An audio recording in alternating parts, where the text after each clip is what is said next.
What's going on YouTube, it's Jason, and in this video I'm going to be answering the question, are supplements a waste of money? Now I wish this video was around when I started training. I probably would have saved myself 15 to 20 grand on supplements over the years. In this video I'm going to go through the science on supplements, so hopefully you can avoid making the same mistakes that I did. Now the supplement industry is worth an estimated £1.4 billion. And part of the reason for this is because supplement companies market to us, making us feel that if we take their supplements, we're going to look like the girl or guy on the front of the product. But is this true? Let's go into the definition of what a supplement is. A supplement is something that is added to something else in order to improve or complete it. Essentially, when it comes to supplementation, it's not going to work on its own.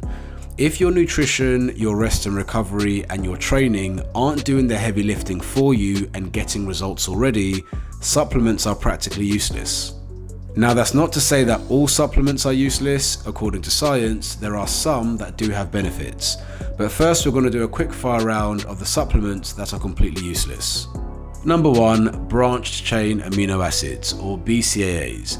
This is protein in its most basic form, namely leucine, isoleucine and valine.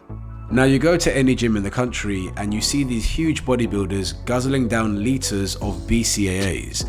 But according to science, if a person is consuming adequate protein, so 1.2 to 1.6 grams of protein per kilogram of body weight, BCAAs are a waste of money. Number 2 is fish oils. Now these are marketed to help us protect our heart. And to be honest, earlier on in my training career, I bought into this marketing as well.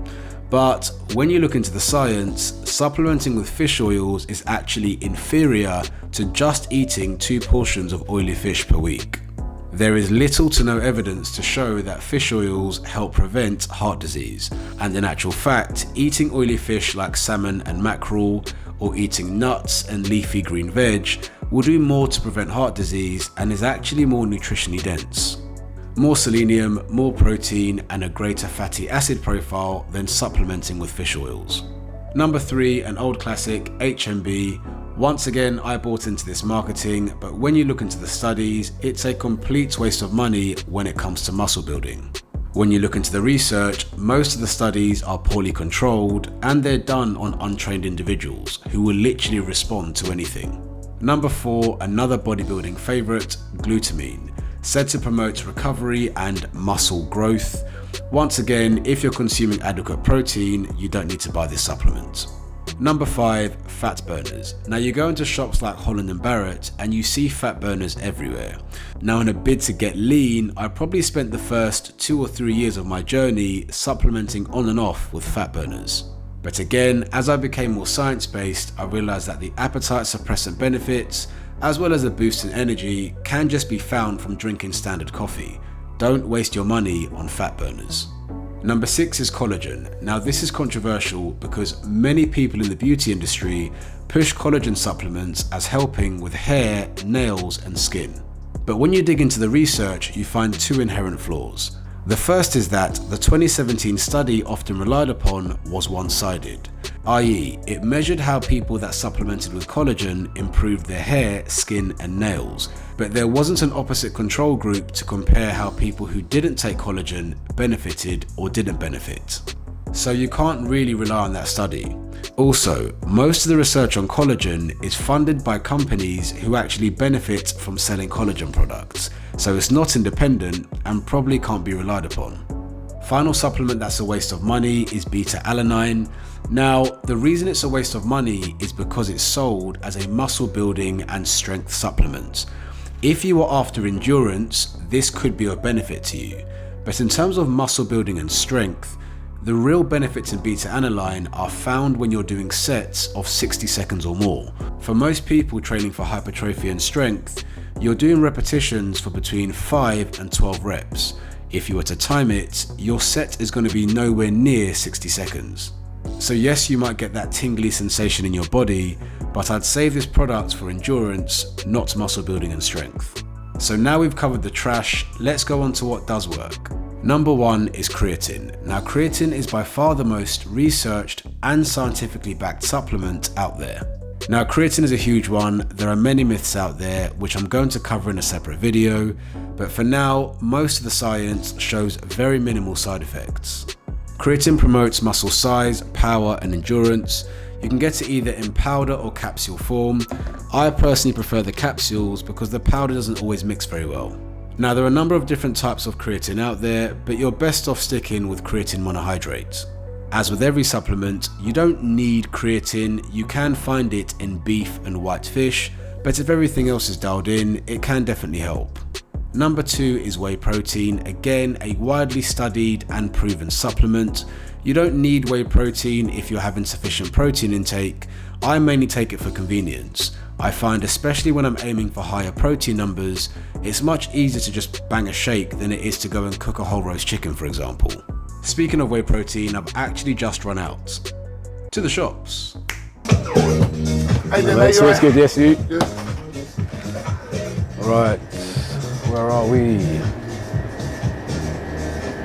The flavour's got lemon cheesecake. Perform is fantastic protein. It's the only stuff I ever consume. Just that one, yeah? Yeah, that and that. Lovely. Yeah. Come on. That kind of service, well-fit supplements. Can't go wrong with Andy. Knows what he's doing. Oh, and just like that, we are back with a Perform Whey apple strudel flavour. An absolutely phenomenal protein, great tasting, and it blends so well. This is not an ad, by the way. So where was I? Do we need protein shakes? No, we don't. You can get your protein from food. Matter of fact, that is preferable. But if you are short on time or you are falling short of your protein numbers, this can help you bridge the gap.